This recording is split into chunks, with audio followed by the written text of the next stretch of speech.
Hello friends, അപ്പോൾ ഞങ്ങളുടെ tuition ക്ലാസ്സിലെ ഓണാഘോഷത്തിൻ്റെ കുറച്ച് വീഡിയോസൊക്കെ ഞാൻ ഷെയർ ചെയ്തായിരുന്നു. അപ്പോൾ ഇന്നത്തെ വീഡിയോ എന്ന് പറയണേ അന്നത്തെ സദ്യയുടെ പ്രിപ്പറേഷൻസൊക്കെ കേട്ടോ. അപ്പോൾ രാവിലെ തന്നെ ഇതേ പുളിയിഞ്ചി റെഡി ആയിട്ടുണ്ട്. അടുത്ത അവിയലിനുള്ള പ്രിപ്പറേഷൻ കേട്ടോ. അപ്പോൾ ഞാൻ തലേദിവസം മധുരക്കറി, ഉള്ളിത്തീയല അങ്ങനെയുള്ളതെല്ലാം റെഡിയാക്കി വെച്ചായിരുന്നു. പിന്നെ നമ്മുടെ കുട്ടികളുടെ വീട്ടിൽ നിന്നുള്ള ഐറ്റംസ് അവർ തന്നെ ഇനിഷ്യേറ്റീവ് എടുത്ത് പോയിട്ടുണ്ട്. അപ്പോൾ അതൊക്കെ അവർ കൊണ്ടുവന്നോളും. ബാലൻസ് ഉള്ള ഐറ്റംസ് ഞാൻ ഉണ്ടാക്കിയാൽ മതി.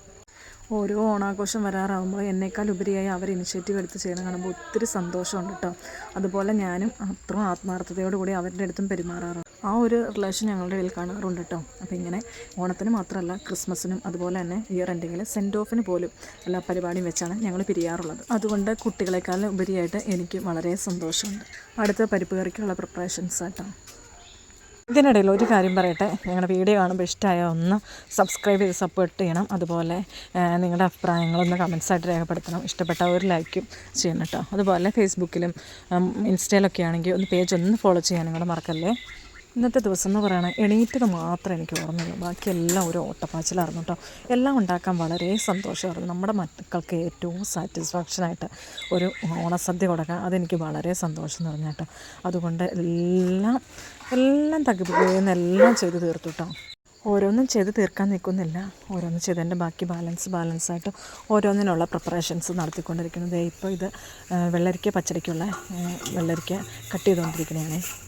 ഇത്ര തകിപുകിയെന്ന് ചെയ്യേണ്ട കാര്യമുണ്ടോ? ഉച്ചയാകുമ്പോഴത്തേക്കും സദ്യയല്ലേ മതിയില്ലേ എന്ന് ചോദിക്കുന്നവരുണ്ടാകാം. പക്ഷേ എന്താണെന്ന് വെച്ചാൽ രാവിലെ തന്നെ ഇതെല്ലാം ശരിയാക്കി ഒരു പായസവും കൂടെ ഉണ്ടാക്കി വെച്ചാലാണ് നമ്മുടെ മക്കളുടെ കൂടെ നമുക്ക് എല്ലാ കളികൾക്കും കൂടാനും അതൊന്ന് കൺട്രോളിങ് അതിൻ്റെ ഓഡിറ്റിങ് നടത്തിയാലല്ലേ അത് നമ്മൾ ഉദ്ദേശിച്ച രീതിയിൽ ഭംഗിയാവുള്ളൂ. അപ്പോൾ അതിന് വേണ്ടിയാണ് ഈ ഓട്ടപ്പാച്ചൽ നടത്തുന്നത് കേട്ടോ. അപ്പോൾ അതേ എൻ്റെ അവിയലും കൂടെ റെഡിയാക്കി കിട്ടിയിട്ടുണ്ട്.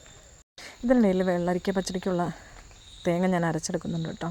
അപ്പോൾ തേങ്ങ ആവശ്യത്തിന്, കടുക്, ഒരു ചെറിയ കഷ്ണം ഇഞ്ചി, ഒരു പച്ചമുളകും കൂടെ വയ്ക്കുന്നുണ്ട്. അതെല്ലാം നന്നായിട്ടൊന്ന് അരച്ചെടുത്തു കേട്ടോ. ഇതിനിടെ റെഡിയായ ഐറ്റംസ് എല്ലാം സെർവിങ് ബൗളിലേക്കും കൂടെ മാറ്റുന്നുണ്ട് കേട്ടോ.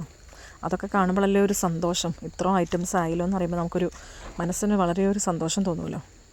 അങ്ങനെ ചെയ്യുമ്പോൾ അടുത്ത ഐറ്റം എന്തുണ്ടാക്കണം എന്നുള്ള പരതലും കൂടെ ഉണ്ടാവും. നെക്സ്റ്റ് ഐറ്റം മത്തങ്ങ അരിശ്ശേരി, അതും കൂടെ സെർവിങ് ബൗളിലേക്ക് മാറ്റുന്നുണ്ട്. അപ്പോൾ അതേ ബാക്കി ഐറ്റംസ് കറികളെല്ലാം ഉണ്ടാക്കി. അടുത്ത മെയിൻ ഇൻഗ്രീഡിയൻറ്റ് നമ്മുടെ പായസം റെഡിയാക്കുന്നത്. അപ്പോൾ പിള്ളേരുടെ ഇഷ്ടം അനുസരിച്ച് പാൽപ്പായസമാട്ടോ ഉണ്ടാക്കുന്നത്. ഇതിനിടയിൽ മറുവശത്ത് ഒരു കാര്യം കൂടി നടക്കുന്നുണ്ട് കേട്ടോ. നമ്മുടെ മക്കളെല്ലാം പൂക്കളൊക്കെ കൊണ്ടുവന്ന് അത്തപ്പൂക്കളുടെ ഇടയിലാണ് ഇപ്പോൾ നടന്നുകൊണ്ടിരിക്കുന്നത്. അപ്പോൾ ഇടയ്ക്ക് ഞാൻ അവിടെ ഒന്ന് അന്വേഷിക്കാൻ പോകും കേട്ടോ. ഇതേ നമ്മുടെ അടിപൊളി പാൽപ്പായസം, സേമിയ പായസം ഇവിടെ റെഡി ആയിട്ടുണ്ട്. അപ്പോൾ നമ്മുടെ ഈ തവണത്തെ ഓണസദ്യ റെഡി ആയിട്ടുണ്ട്. അപ്പോൾ പിള്ളേരെല്ലാം കളിച്ചും അടുത്ത അവസരമായിട്ടുണ്ട്. 1:15. അപ്പോൾ നമുക്ക് കഴിക്കാതിരിക്കാം. അപ്പോൾ എന്തൊക്കെ ഐറ്റം ആവുമെന്ന് നോക്കാവേ.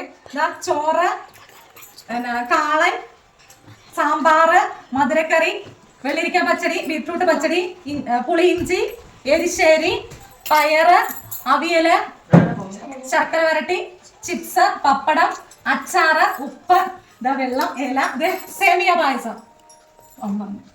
സേമിയ പായസം. ഇത്ര നമ്മുടെ ഐറ്റംസ്. അപ്പൊ നമുക്ക് കഴിക്കാം.